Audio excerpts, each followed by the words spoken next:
La PNL a été créée dans les années 1970 par deux auteurs, à savoir Richard Bandler, qui est informaticien et mathématicien, et par John Grinder, qui est linguiste. Donc la PNL a vu le jour lorsque ces deux personnages se sont lancés à la quête de ce qui fonctionne quand les personnes réussissent. Les personnes qui réussissent, qu'est-ce qu'ils font de différent des personnes qui ne réussissent pas, pour les modéliser et les mettre au service de toute personne qui désire réussir sa vie. Donc, à travers cette quête, ils ont commencé par interroger des personnes importantes comme Milton Erickson, fondateur de l'hypnose ericksonienne, Virginia Satir, qui est fondatrice de la thérapie familiale, et Frisch Perls, qui est le fondateur de la Gestalt thérapie. Donc vous-même, vous pouvez voir à quel point la PNL regorge d'autres approches importantes. Et moi, je vous dis que la PNL est loin des outils les plus importants du développement personnel. Je ne sais pas si vous connaissez d'autres approches, vous pouvez me dire en commentaire. Je vais étudier, voir. La PNL regorge à la fois l'hypnose, la thérapie familiale et tous ses consorts. Donc la PNL est mieux placée pour vous aider dans votre vie. Donc la mission de la PNL est d'aller chercher ce qui fonctionne.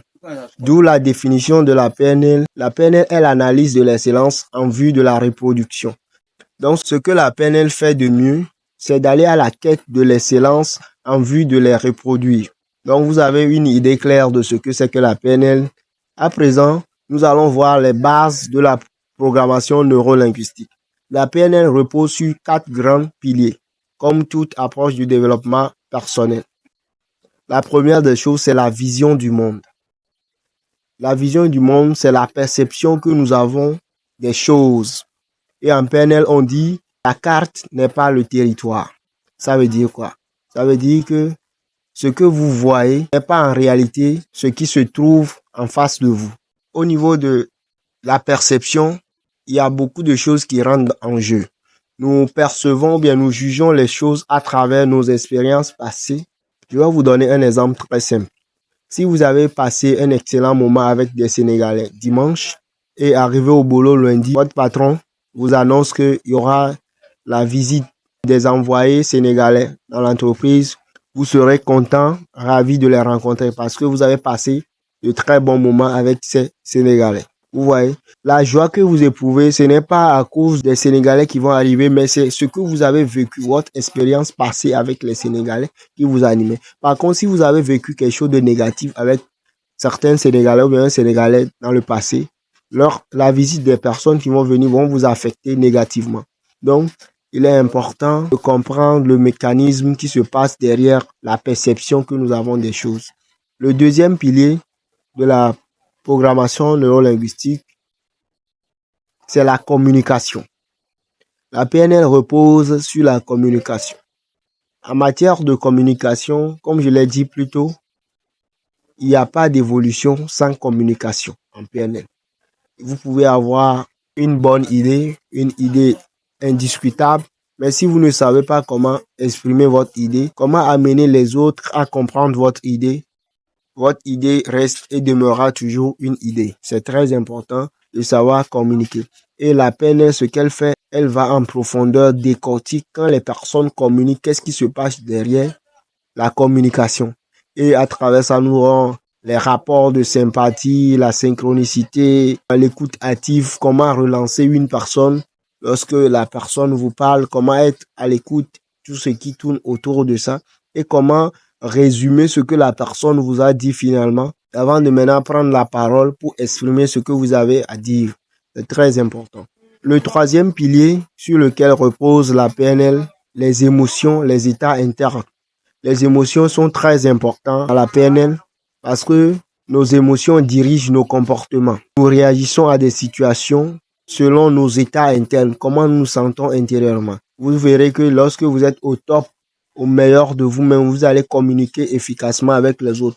Mais lorsque vous êtes au bas de votre énergie interne, vous ne serez pas au top dans votre communication. Donc, il est important de comprendre le mécanisme qui se passe au niveau des émotions. Le quatrième pilier sur lequel la PNL repose, c'est l'évolution, le changement. Et en PNL, on dit en matière d'évolution, il n'y a pas de garde d'arrivée. C'est quelque chose qui est continuel. C'est-à-dire, tu désires quelque chose aujourd'hui, tu l'as. Demain, tu auras d'autres choses à poursuivre, ainsi de suite. La PNL nous propose 4 niveaux de développement ou bien 4 niveaux d'évolution. La première, c'est inconsciemment incompétent. C'est-à-dire, vous n'avez pas conscience que les choses pouvaient se passer autrement. Et durant le processus, nous allons prendre la conduite d'une voiture pour illustrer les étapes de l'évolution en PNL. La première étape qui est inconsciemment incompétent, ça veut dire que vous voyez les gens conduire, pour vous c'est extraordinaire, vous ne pouvez pas le faire, vous ne savez pas que vous êtes capable aussi de conduire.